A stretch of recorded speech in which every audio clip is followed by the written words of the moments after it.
Assalamualaikum warahmatullahi wabarakatuh. Hai pemirsa setia kasus Subang hari ini, bagaimana kabar kalian?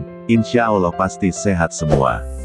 Sebelum kita ke pokok pembahasan, kami sangat bersyukur ya, kepada kalian yang telah mengklik video ini, yang artinya, kami yakin kalau kalian masih penasaran terkait siapa pelaku pembunuhan ibu dan anak di Subang, dan kalau begitu mari kita kawal sama-sama kasus pembunuhan Subang ini sampai terungkap. Segera berakhir, kasus pembunuhan ibu dan anak di Subang, HP Amalia ditemukan. Mungkinkah pembunuh sudah terlacak? Anjas mengatakan, memperoleh informasi bahwa di antara temuan sejumlah handphone, HP, yang ditunjukkan kepada Yosep, 3 diantaranya diduga milik Amalia Mustika Ratu.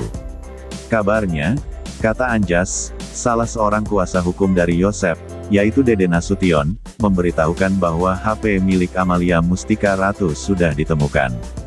Anjas juga mengatakan, jika kabar itu benar, berarti HP milik Amalia Mustika Ratu sudah ada di tim penyidik, dan itu patut diapresiasi. Nah, katanya, diduga di antara 3 HP milik Amalia itu juga ada sebenarnya sudah diberikan. HP milik Amalia Mustika Ratu sebanyak 3 buah sebelumnya banyak dicari, karena diduga bisa mengungkap dan melacak siapa pembunuh Tuti Suhartini dan Amalia Mustika Ratu yang merupakan ibu dan anak, di Jalan Cagak, Subang, tanggal 18 Agustus tahun 2021. Gambaran itu dimunculkan YouTube Anjas di Thailand, segera berakhir.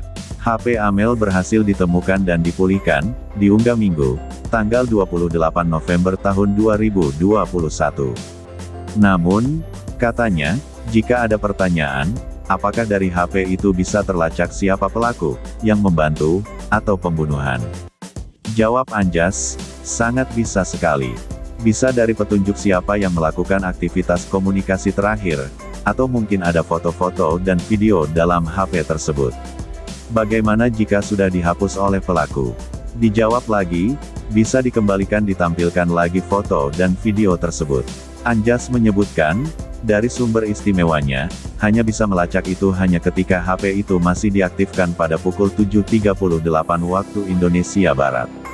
Dikatakan pula, ada pula sumber istimewa lainnya, bahwa iPhone 11 itu masih aktif dan ada nama pada provider.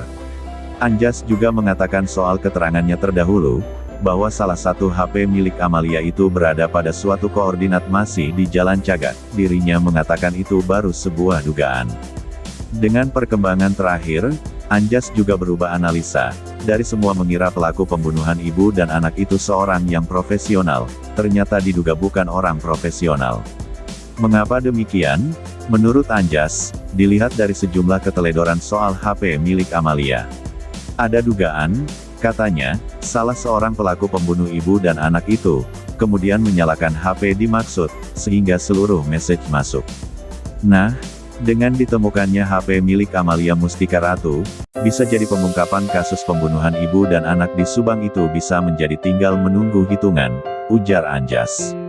Kasus pembunuhan ibu dan anak di Subang ini sudah lewat dari hari ke-100 sejak kejadian, di mana terakhir 12 orang saksi diperiksa secara bersamaan secara terpisah di Polda Jawa Barat dan Polres Subang.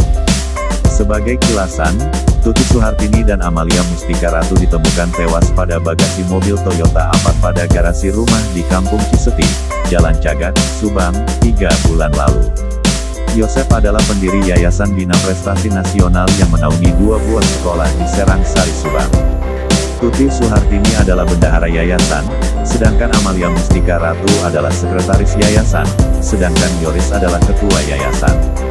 Adapun rumah kejadian di Ciseti Jalan Cagak, Subang itu adalah tempat tinggal sekaligus kantor Yayasan Bina Prestasi Nasional.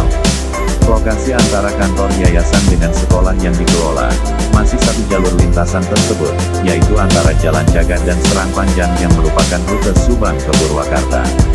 Nah, bagaimana menurut kalian? Terima kasih sudah mampir di channel kami. Kami tim kru redaksi yang bertugas mengundurkan diri. Semoga terus diberikan kesehatan amin, serta pelaku Subang semoga segera ditetapkan siapa pelakunya. Amin amin ya robbal alamin.